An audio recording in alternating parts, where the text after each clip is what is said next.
자, 어린이 여러분 안녕하세요. 오늘은 교과서 250쪽, 251쪽 감기약을 먹는 방법에 대해서 공부해 보도록 하겠어요.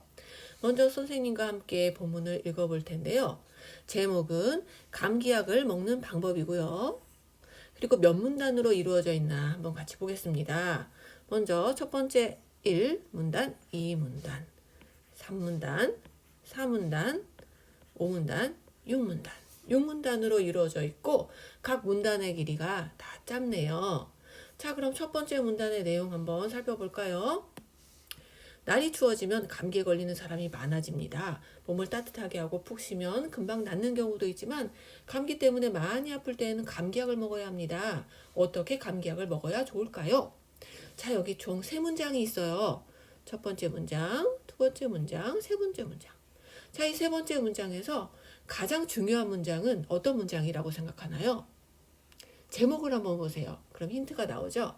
네, 어떻게 감기약을 먹어야 좋을까요? 이 문단에서는 이 이야기를 하고 싶은 거예요. 제목이 감기약을 먹는 방법이니 글을 시작할 때 어떻게 감기약을 먹어야 좋을까요? 하고 글을 시작하죠. 근데 이 문장 딱 하나만 시작하면 어색하죠? 갑자기 왜 감기약을 어떻게 먹어야 좋은지 물어보나? 그냥 이 말만 하면은 좀 당황스러워요. 그러니 날이 추워지면 감기에 많이 걸린다. 감기 걸려서 그냥 저절로 낫는 경우도 있지만 감기약을 먹어야 되는 경우도 있다. 그러니 어떻게 감기약을 먹으면 좋을까 하고 이 글의 시작을 하고 있어요. 자, 그럼 두 번째 문단부터는 감기약 어떻게 먹어야 좋은지 감기약을 먹는 방법에 대해서 소개해주고 있죠. 자, 그럼 두 번째 문단에서 감기약을 어떻게 먹으라고 하나요? 네, 맞습니다. 병원에서 의사와 충분하게 상담한 뒤 자신의 증상에 맞는 감기약을 처방받습니다. 그러니까 자기 마음대로 감기약을 먹지 말고 처방받아서 먹으라고 합니다. 자, 그리고 먼저라는 말은 왜 붙었을까요? 네, 감기약 먹는 방법 중에서 가장 먼저 소개하고 있기 때문이잖아요. 그렇죠? 어른들이 먹는 감기약이나 언제 샀는지 모르는 감기약 먹으면 오히려 더 큰 병에 걸릴 수 있대요. 그래서 어린이들이 감기약을 먹을 때는 꼭 의사의 지시에 따라야 됩니다. 여기서 의사의 지시가 뭐냐? 그게 바로 처방입니다. 처방. 의사의 지시가 바로 처방이죠. 자, 세 번째 문단. 또 어떻게 감기약을 먹으라고 하나요? 네, 감기약은 끝까지 먹는 게 좋다고 합니다. 중간에 그만 먹으면 안 된다고 합니다. 중간에 마음대로 감기약을 먹지 않으면 감기가 더 심해지거나 나중에 감기약을 먹어도 낫지 않을 수 있대요. 그래서 의사가 처방한 날짜만큼 먹어야 한다고 합니다. 자, 두 번째 방법까지 지금 소개했어요. 그럼 이제 4문단에선 세 번째 방법이 나오겠죠? 자, 어떻게 먹어야 한다고 하나요? 감기약을 먹을 때는 물과 함께 먹어야 된대요. 우유나 녹차, 주스, 이런 다른 음료는 안 된대요. 자, 물 위에 밥이나 빵을 같이 먹어서 안 된대요. 물과 함께 먹어야 한대요. 자, 그 다음은 5문단에서는 2배로 먹으면 안 된대요. 정해진 양만큼만 먹어야 됩니다. 자, 이게 중요한 문장. 정해진 양만큼 먹어야 된다고 합니다. 자, 그럼 마지막 문단인 6문단에서는 뭔가 정리를 하겠네요. 자, 정리 어떻게 하고 있나 볼까요? 감기약을 안전하고 효과적으로 먹는 것도 중요하지만 감기 걸리지 않게 예방하는 것도 중요합니다. 예방을 해라 하는 말로 이 글을 끝마치고 있네요. 자, 그래서 첫 번째는 감기약 어떻게 먹으면 좋을까? 라고 글을 시작했고요.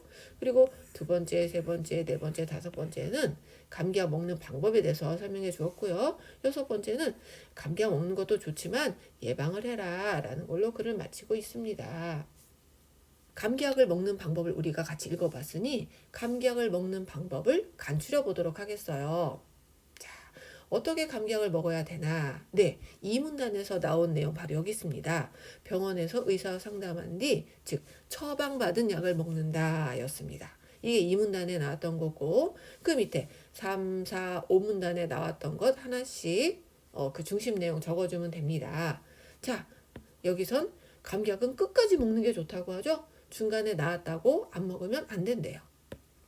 감기약은 물과 함께 먹어야 한다고 했죠. 우유, 녹차, 주스 안 된다고 했습니다.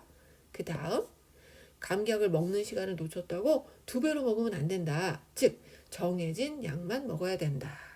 라는 내용이 있었습니다. 우리가 이렇게 간추려 보았습니다. 여러분도 동영상 잠시 멈추시고 이 동영상 화면 보고 교과서 251쪽에 적어보도록 하세요. 자, 이번에는 좀 방학 전에 배웠던 거라 오래 전 건데 실팔찌 만들기와 감기약을 먹는 방법 잠시 선생님과 같이 비교를 해보도록 할게요. 실팔찌 만들기와 감기약을 먹는 방법은 공통점이 있어요. 뭐를 하는 방법을 알려주는 거냐면요. 일을 하는 방법이에요. 감기약 먹는 것도 일인가요? 일이에요. 우리가 뭔가 몸으로 하는 어떤 행동들이 다 일입니다. 공부도 일이고 감기약 챙겨 먹는 것도 일이고 실팔찌 만드는 것도 일이고 노는 것도 일입니다. 자, 그런 일을 하는 방법을 알려줍니다. 그래서 실팔찌는 뭐 이렇게 따라 알려주죠. 그리고 감기약 먹을 때는 꼭 처방받아 먹고 2배로 먹으면 안 되고 물과 함께 먹어라 뭐 이런 거 방법을 알려주죠. 그래서 공통점은 비슷한 점은 일을 하는 방법을 알려주는 것이고요. 자, 이번엔 다른 점을 알아볼까요? 실팔찌 만들기는 물건을 만드는 차례를 알려주고요. 차례가 정해져 있어요. 차례를 뒤죽박죽을 하면 결국 실팔찌를 만들 수 없어요. 실팔찌 만드는 그 차례대로 만들어야 이걸 만들 수 있대요. 감기약을 먹는 방법에서는 근데 차례는 없어요. 차례는 없어요. 단지 감기약 먹을 때 주의할 점을 알려주고 있어요. 주의할 점이 여러 가지가 있어죠. 처방된 대로 정해진 양만 그리고 끝까지 뭐 이런 식으로 2배로 먹으면 안 되고 그래서 주의할 점을 알려주고 있어요. 그래서 가장 큰 다른 점은 실팔찌는 차례를 정해진 차례대로 알려주고 있고 감기약 먹는 방법에서는 차례는 중요하지 않고요. 그냥 먹으면 되니까. 그렇지만 감기약 먹을 때는 주의할 점이 있다는 거예요. 어른약 먹으면 안 돼요. 어린이는. 그리고 막 2배로 먹으면 안 돼요. 그리고 우유랑 먹으면 안 돼요. 등등의 주의할 점을 알려주고 있습니다.